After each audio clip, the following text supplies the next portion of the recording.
Finding pricing that is not too high and not too low is important for the health and longevity of your childcare business. In this video, we'll discuss the 5 key steps to determine the just right rate for your childcare business. The information contained here has been prepared by Civitas Strategies and is not intended to constitute legal, tax, or financial advice. The Civitas Strategies team has used reasonable efforts in collecting, preparing, and providing this information, but does not guarantee its accuracy, completeness, adequacy, or currency. The publication and distribution of this information is not intended to create, and receipt does not constitute, an attorney-client or any other advisory relationship.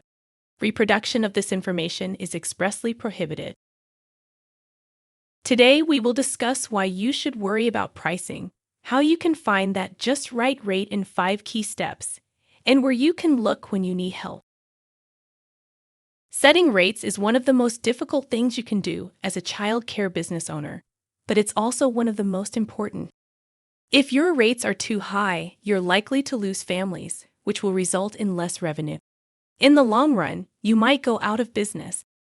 On the flip side, if your prices are too low, you risk being unable to cover your costs. Again, you could eventually go out of business. Finding that just right rate, one that's not too high but not too low, is vital for the health and longevity of your business. It's important to understand the difference between cost of care and pricing. Cost of care refers to how much it actually costs you to care for children. Pricing, on the other hand, takes this information and weighs it against other factors, such as how much parents and families can really pay in your area. For the purposes of this video, we are going to focus on pricing and helping you determine how much you should be asking families to pay. The process involves 5 key steps. Gather your data so you can determine your current costs. Scan the market and look at what the other rates in your area. Assess your rate. Consider how much care is costing you versus the going market rate in your area. Set your rates. Refine your rate on a regular basis. You should reevaluate your rates at least once a year to make sure that you're keeping up with the market. Step 1. Gather your data. You want to start by gathering some data to use in your calculations. We recommend collecting about 6 months of costs, if you can, because that will give you a good sense of how much you're spending on a regular basis. For larger, more complex organizations, this may be as simple as pulling these numbers out of QuickBooks, your child care management system, or another system. For smaller family care providers, it may mean going through your personal checkbook, your business checkbook, and your credit card statements. As you collect your costs, we want you to break them up into 2 different kinds: direct and indirect costs. Direct costs are those ones that are directly related to the care of children. For example, in the infant room of your center, this could include the cost of providing formula. In a toddler room, it might be the cost of the teachers assigned to that area on a regular basis. Indirect costs are those that cover your entire business. In some cases, if you're a home-based business, a lot of these costs may relate to your home, such as your mortgage interest and utilities. If you're a center, indirect costs can include a variety of things, not only rent, mortgage, and utilities, but also shared items and expenses, like maintenance on the playground that is used by many different classrooms within your facility. Indirect costs can include the cost of running your operations as well, such as the wages for a financial manager or even an executive director.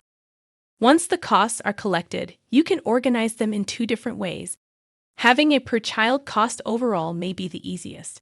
To find this, you take the number of children that you serve on average over 6 months and divide your total costs by that number of children. For a more complex operation, you may want to break down the costs by different ages of care, such as cost per child in infant and toddler care versus preschool. You will use this information in combination with the data collected in our next step to help determine your rates. Step 2. Research local market prices. As we know, the top drivers for parents are the quality of the facility and the location. As such, local market prices can vary drastically. That's why it is so critical to review local market prices, not just the national market. For example, if there are a lot of childcare options within a given area, the prices there might be a bit lower, even though prices may be higher within your state or nation overall. Conversely, a lack of options can drive the cost of childcare higher, as parents have limited choices. This is basic supply and demand at play. Wherever possible, you want to compare apples to apples, meaning if you're a family child care provider, research local prices for family child care programs. The same rings true if you're a center. It's important to know what family child care providers are charging in your area, but more important to know what other centers are doing. As a starting point, check the results of the most recent market rate survey for your state. These surveys give you a sense of how much other similar organizations are charging in your area. More information and links for specific states can be found on the U.S. Department of Health and Human Services Child Care Technical Assistance Network website. This is a great source of data that can save you a tremendous amount of time. You can also supplement it with other data that you can collect on your own. You may want to post on Facebook or other social media platforms and ask parents what they are paying, or you may call other providers in your area to inquire about current rates. For Georgia providers who receive reimbursements for CAPS scholarships, it is not wise financially to use CAPS rates as a basis for setting all rates. Historically, CAPS rates are well below the majority of market rates and actual costs. Using CAPS rates for setting market rates will lead to lower revenue, which will probably force a provider to take drastic steps to make the business sustainable, such as paying staff less and investing less in the program.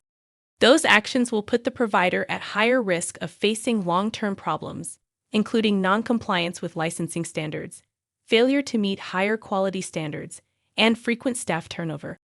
Instead, providers should set their rates at a level that at least allows them to cover their actual costs and sustain their businesses.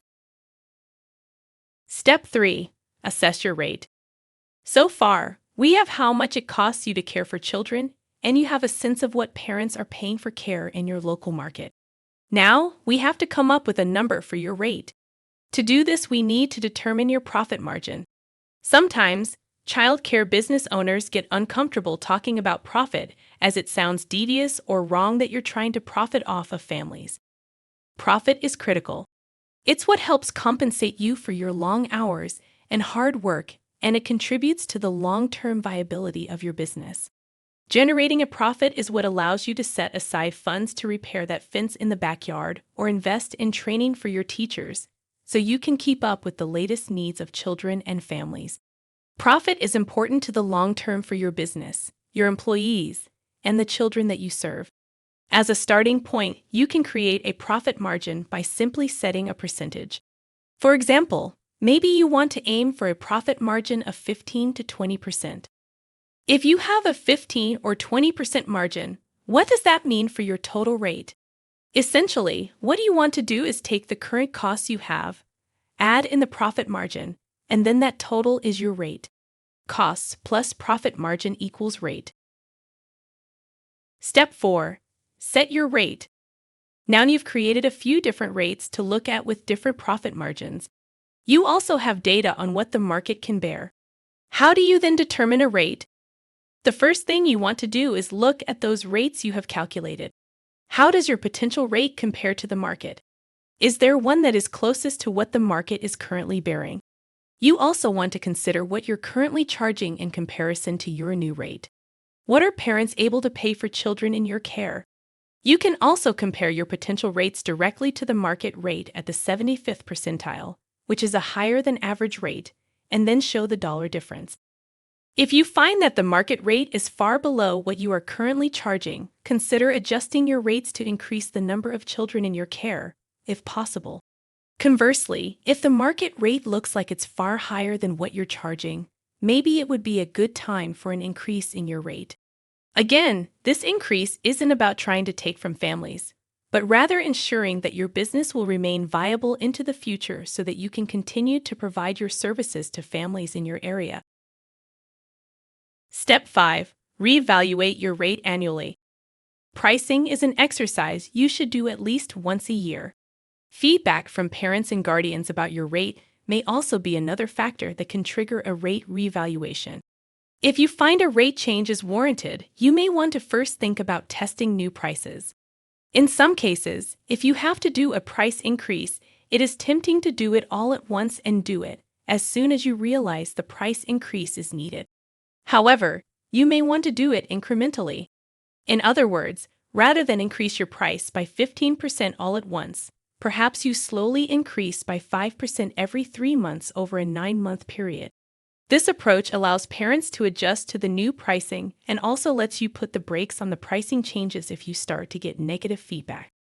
Be sure to update your rates in your parent handbook and anywhere your rate may be published, such as your website. With any change, you want to communicate it to current parents, giving a future date that the change would be effective. For more information, visit the Department of Early Care and Learning Thriving Child Care Business Academy website. If you have questions about the Academy, send them to the email address on the screen.